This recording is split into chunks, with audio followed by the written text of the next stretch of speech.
Hey, everybody, welcome to If You Don't Like That. Boy, do we have a lot to talk about. And we begin with Sean Salisbury. Ryan in Sacktown in just a little bit, as Ryan will talk to us about the Kings, but Sean's going to talk to us about what we saw last night in the NFL. How are you, buddy? I know you got a lot of stuff going on in H-Town.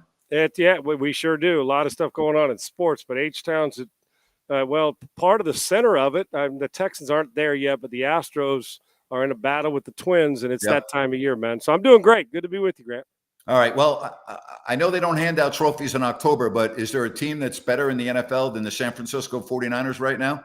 No, but if they did hand out trophies, they'd be hauling in a lot of hardware with MVP awards possibly at quarterback and the way that they're coaching them up and protecting the football.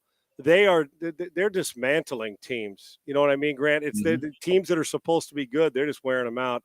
They don't do anything bad. They do everything well and some spectacular. And when you go in and you're 5 games in, the quarterback's not turning the ball over and you got that defense and those playmakers, I don't know how you defend the bandwidth of their team right now with the running game and the speed, with the way they block it, and they're dominant up front. And then on both sides of the ball and the front 7 on defense, and they do everything really, really well. And that's losing your passing game coordinator and your defensive coordinators. Both are now in Houston. It's a hell of a story. And you know what? After all this, Grant, they may go win another Super Bowl for the first time in quite some time.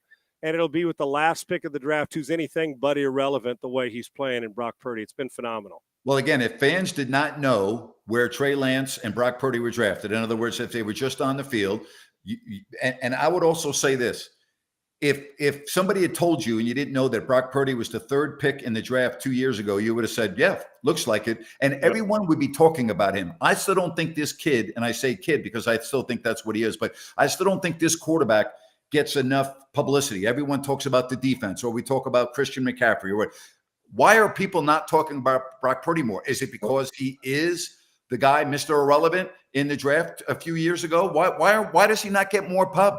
2 reasons, Grant. I think it's spectacular because on the outside, first off, he's not a self-promoter. Secondly, he was not supposed to be the guy. He was the last pick of the draft. So there's a stigma that follows him.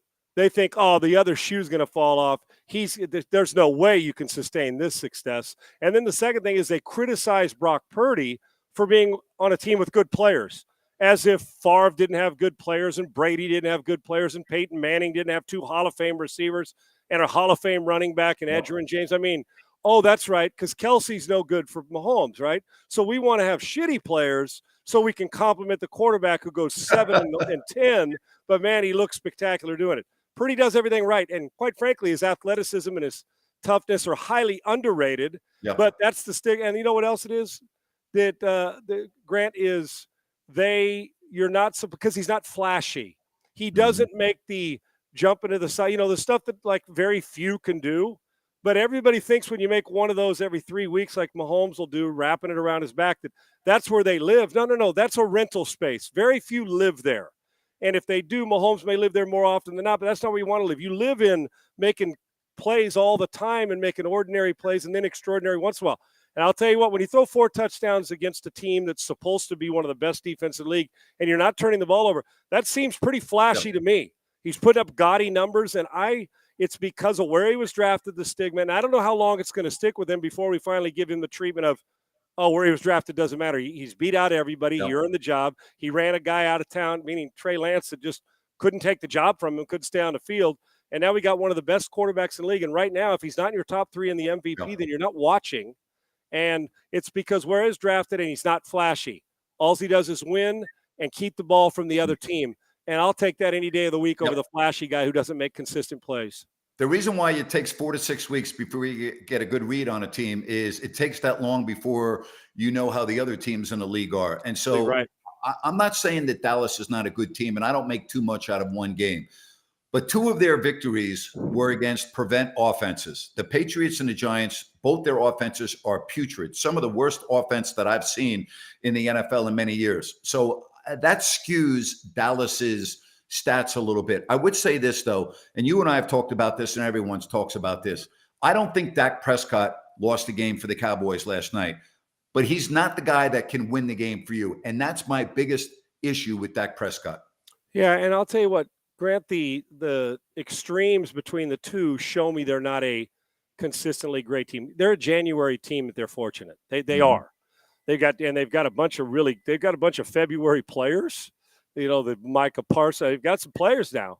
But the overall picture there, so whether it's a play calling here, a missed block there, offsides here, a pick there, a red zone field goal, and it's been like this for a minute. They're a team. Listen, they may get to January. They're going to have to play well, but you're right. They've beat up on some teams that aren't very good as the season started out. But their inconsistency against really good teams got to be concerning. And hell, Arizona's not exactly a really good team, but the 49ers, you looked at the distance. Now, that talent, they're not 32 points better, I wouldn't think, than the Cowboys talent-wise. But execution-wise, they are 3 touchdowns better because one team beats themselves at times. The other team just doesn't, meaning the 49ers. So while I think the Cowboys are a good team, but aren't they just sitting in the middle with about 9 other teams, Grant, that they're good one week, they're not quite frankly, it's existing all over the NFL. The Bengals have had it, the Ravens have had it. Miami had one stink. Buffalo looked normal yesterday. Jacksonville's been up and down. But Philadelphia and San Francisco continue to stay where they're at and consistently beat you, even if they're not playing their best. And when they are, they're a hard out. So the Cowboys, to me, are the Detroit Lions, who are the Minnesota Vikings at times, who are the Pittsburgh Steelers, and that doesn't mean they're not good, but I know right now their inconsistency gives them no chance to run off 5 or 6 in a row right now. All right, if I'm a Bengals fan, can I relax a little bit based on what I saw offensively? That's the Bengals offense that I thought we were going to see in week 1. Your thoughts on that? Relax, no, but a little more comfort level. You saw on that first drive, when he came out and hit like 3 or 4 balls in a row, I'm thinking, okay, the ball's coming out on time. It was a little more firm out of Joe's hands, and there was no hesitation. That looked different. And that looked like the sense. And then you saw Jamar Chase with 15 catches. That's who this team is now.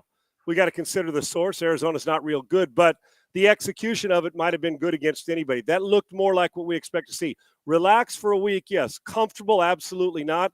You're always concerned about the quick twitch move by Joe where he's got to put that calf, and that may be one of those soft tissue injuries that bugs you the whole year long. But I can tell you this, if you're quit on them and don't think they're going to be viable in December, I think you're making a big mistake. He's too good. That offense is too good. They're not Super Bowl ready or playoff ready now. Yesterday, I'll give you an indication. When we hit December, they'll be around. They're good. They go on rolls right about now. How do you see tonight's game with the Raiders and the Packers?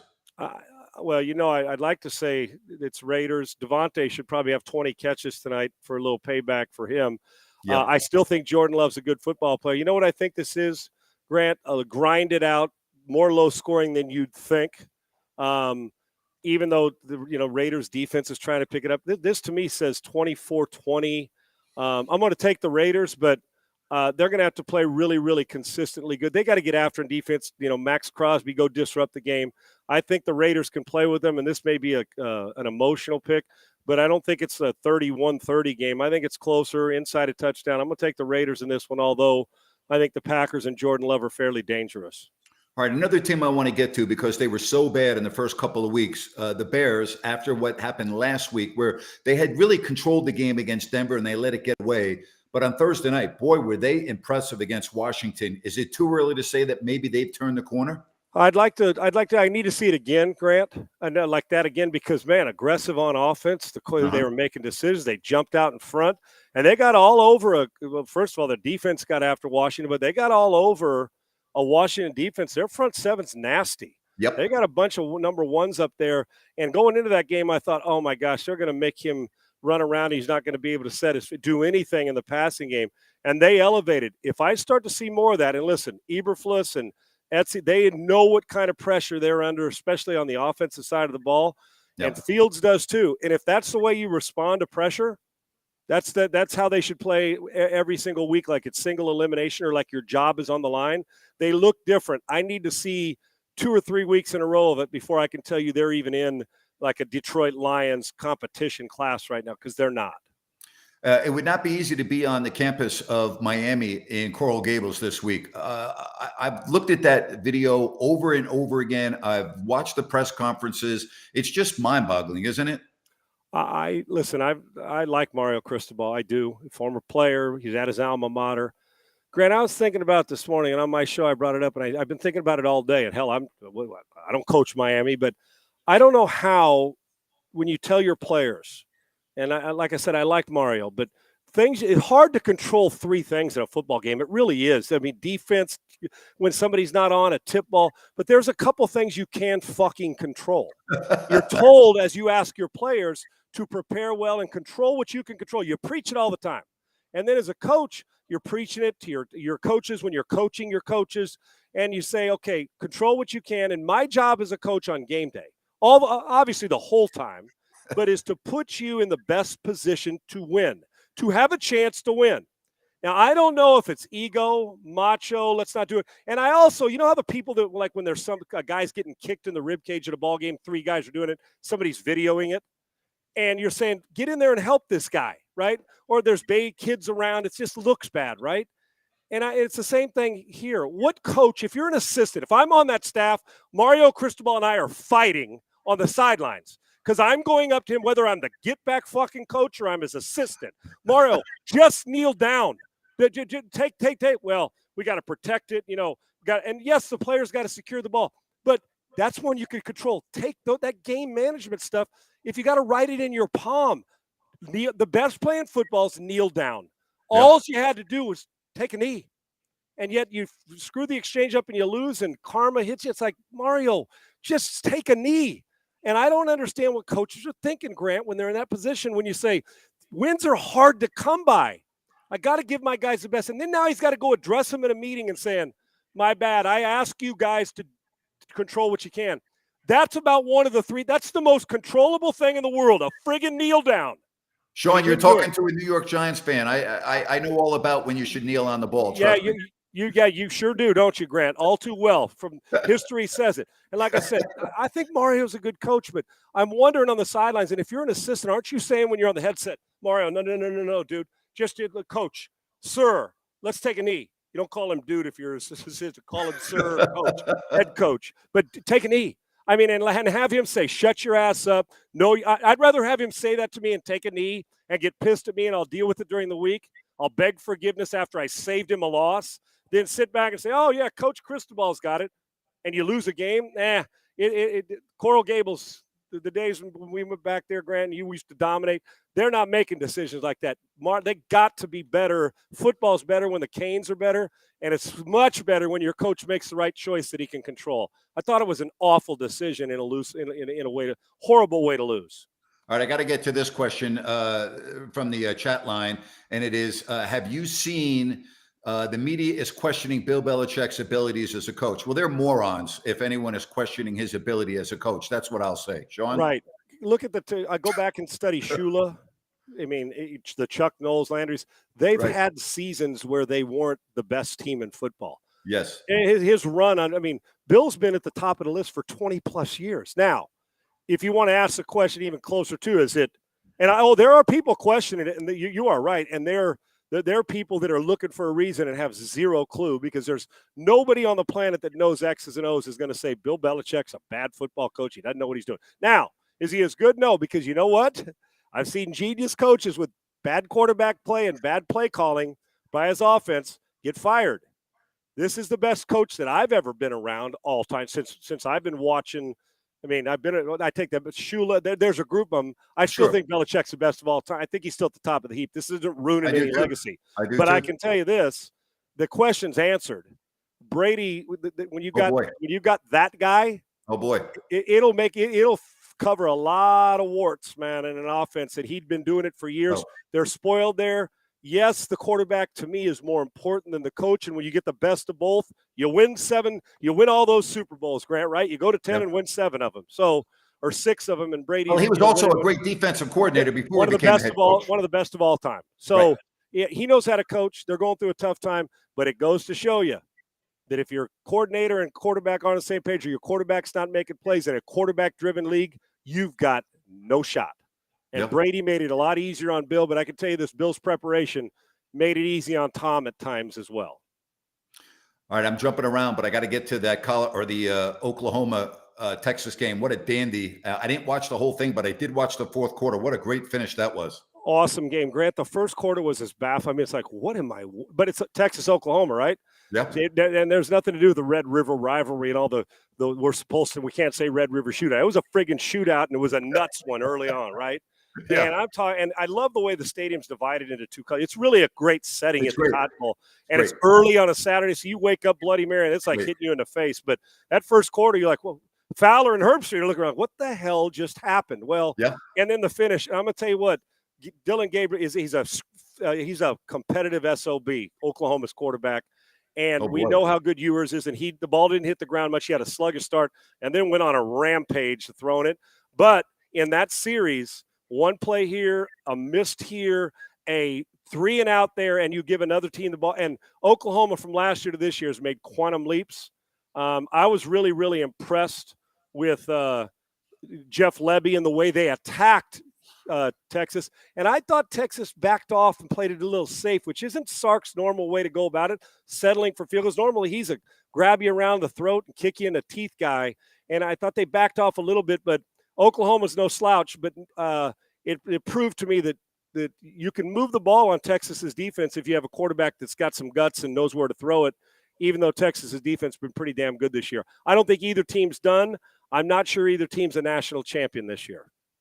I'm reading this on the screen, and I will speak for you. I echo those sentiments. You are top shelf, my friend. Thank you. That's a very nice compliment. I don't take it for granted or take it lightly. I appreciate it. For those that are driving, I had a gentleman who said, Grant, I listen to your YouTube shows. I can't watch them because I drive a truck and I'm always watching. So he goes, can you please read your messages? I'm like, yeah, sure. It says, Sean, your football knowledge is so damn good and a high level. Unlike those talking heads on TV that attempt to talk football, I respect your knowledge. And sincerely, hey, you know what? There are some very good people that are talking heads. There are some very good guys and gals that talk football on our TV screens, and then there are some that aren't very good. Yeah, that's the same in every career, right? Grant, it just happens to see ours because we're on TV. But like I said, I do not take those compliments lightly, and I really appreciate it. And I think preparation and passion has a lot to do with it, and not be afraid to tell the truth, whether it's compliment or criticize. I just never make it personal, but preparation and passion have kind of sustained me. So that's a very nice compliment. Thank you. All right, let's get an update on Pro Sports Fans, the app that you were the president of and got that started. And I know it's every time I go on Twitter and look at the numbers, I'm very happy for you. Yeah, it's also like fatigue because we got so much out there. I'm just kidding. It's growing.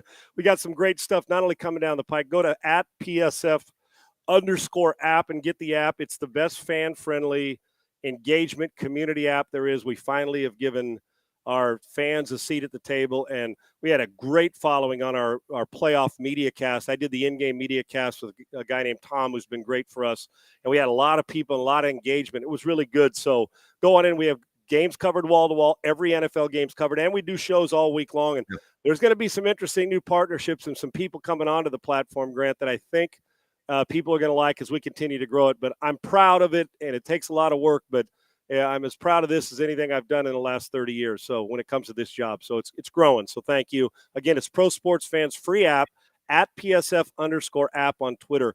Go get that for us, and Pro Sports Fans, and tell me what you think. I think you'll love the engagement.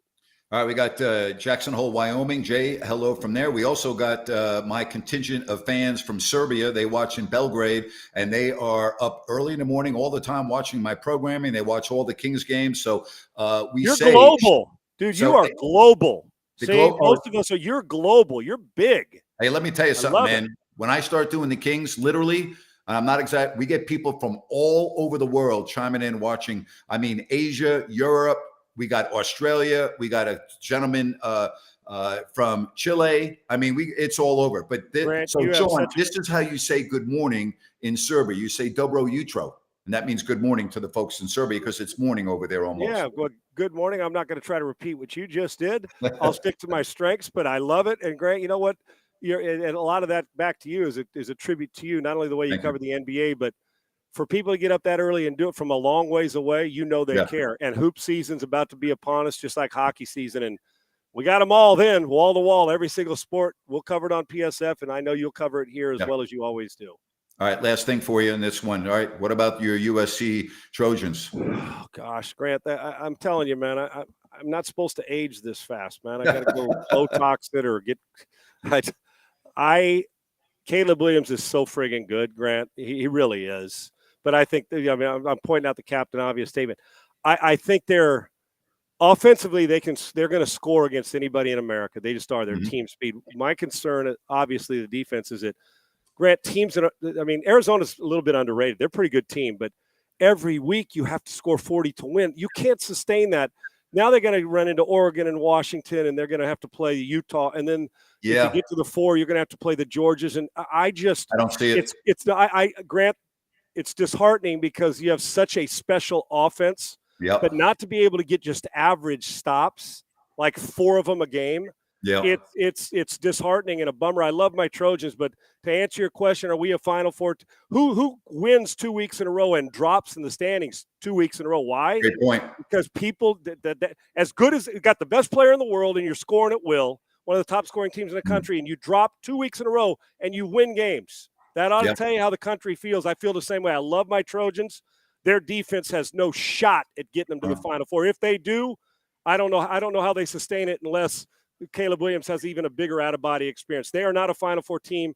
They're not getting out of the Pac-12 giving up that many points, because when you run into the 2 quarterbacks up north, you're like in Northwest, you're it's hell to pay. And then you got to deal with the physical Utah team.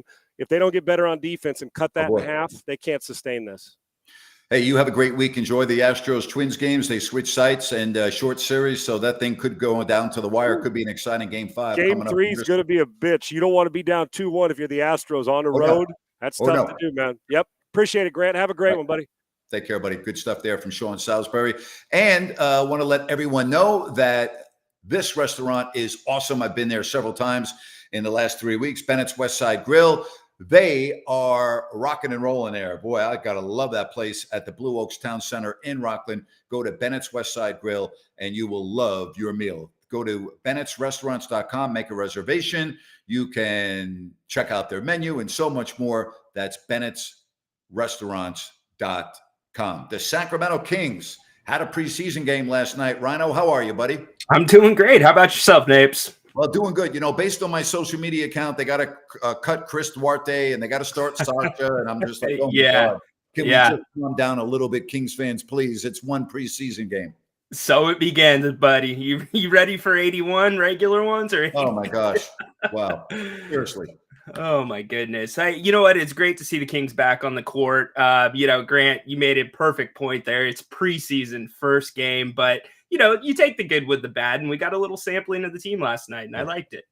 Well, and again, it says, looks like that Sasha's jumper is the real deal. Listen, I told you this a week ago or 2 weeks ago that he can shoot the lights out. That's not an issue. You don't have to worry about whether Sasha can shoot the ball. You have to worry about, can he create his own shot? Can they get him open looks? And can he do other things such as playing defense and everything else? Really, that's what we're talking about.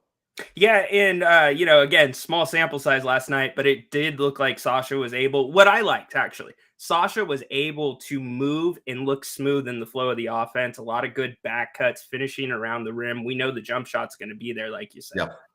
Well, again, I just get a kick. I'm getting people asking me on social media, why is Mike Brown playing this guy?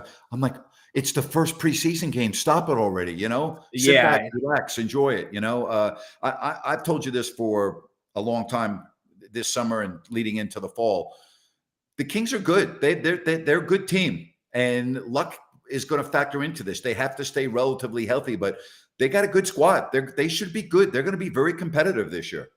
Yeah, they are. And the first preseason game, what I'm looking for, Grant, is looking for the differences in players. How have they possibly improved in the offseason? What's the scheme going to look like offensively? Defensively, we saw a lot of the same, chasing the ball, straight line drives. But I really liked what I saw from a couple of players. Davion Mitchell, quicker jump shot, noticeably quicker. Keegan Murray, much more aggressive, going to the rim, a lot more cutting, and the offensive scheme looks a little more different and interesting to me, and we can dig into that later. Well, again, if Davion Mitchell can be more consistent offensively, that's going to be huge for this team. Keegan Murray, I mean, he's got a full year of experience under his belt and an off season. I think he's going to be dynamite this year. I think he is going to be really, really good. Yeah, and Mike Brown is challenging him to be that guy to take the jump shot. He's challenging him to be the guy coming off the pick and roll. He's challenging that guy to drive to the rim, and it looks like he is taking that very seriously, and the sky's the limit for that kid right now. Who do you got tonight, Raiders or the Packers? Give me the Packers. I'm gonna go Packers with the spread. I've lost my faith in Vegas at this point. Yeah. We've talked about NFL stadiums that are almost like road games for the home team, and that's what Vegas is. Packer fans going to show up in drones, so I think that it's going to be the Packers. Well, I'm going to the season opener tomorrow night for the Vegas Golden Knights, and I can promise you it's not going to seem like a road game, okay, for the Vegas Golden Knights. That place is going to be off the hook. They sell out every game. It is a crazy, rowdy, festive crowd. I can't wait. Grant, do you almost liken it to the Kings fan base winning a championship? Because I look at the Vegas Knights fan base before they won the title. Wild, like you said, just off the charts loud. So I'm sure it's going to be really special in T-Mobile Arena. You know what else is nice about this franchise here in Vegas? And I was at practice today. All their practices and skate arounds the day of the game are open to the public. Nice. And so the fans can come in, they can watch practices, they can watch the skate around. There's a beautiful restaurant in the facility. They have the team store in the facility. Oh, and by the way, they don't charge. You can just walk in and sit down and watch the practice. Doesn't cost you any money. And then if you want to go to lunch afterwards, there's a beautiful restaurant in there. They're doing it right here in Vegas, man. They are doing it right. I don't know if you saw, the pictures on social media of the rings they gave out to their players, and they gave out beautiful, beautiful pendants to the wives and girlfriends of the players. I will tell you, they are a first-class organization here. It's pretty special. That's awesome to hear. And I mean, your friend George heading that organization as the general manager. Really happy to see that they're doing things right. And I'm really happy to see, I mean, you think about hockey in Vegas. How's that going to mix? It seems like the Knights are kind of Vegas's go-to team. And I love to see that for that city. Yeah, I'm in George's office in his house, so I got to make sure I don't mess anything up. He's got, beautiful stuff all over the place, and I'm like, I got to make sure I don't bump into it. No, it's pretty cool. But I love hockey. You know how much I love hockey. I can't wait to go to the game tomorrow. Yeah, well, I hope you have a great time, Napes. I'm sure it's going to be a festive atmosphere. You have a good rest of the day. Enjoy the game tonight, my friend. Thank you. Good stuff from Ryan in Sacktown. And don't forget that you have an issue when it comes to plumbing. I've got a solution for you. It's New Works Plumbing. Just go to newworksplumbing.com or sackserviceplumbing.com, either or. Call the number on your screen. Remember, New Works Plumbing is available 24/7, and they've got a fix for you. For your plumbing needs and repairs, just go to sackserviceplumbing.com.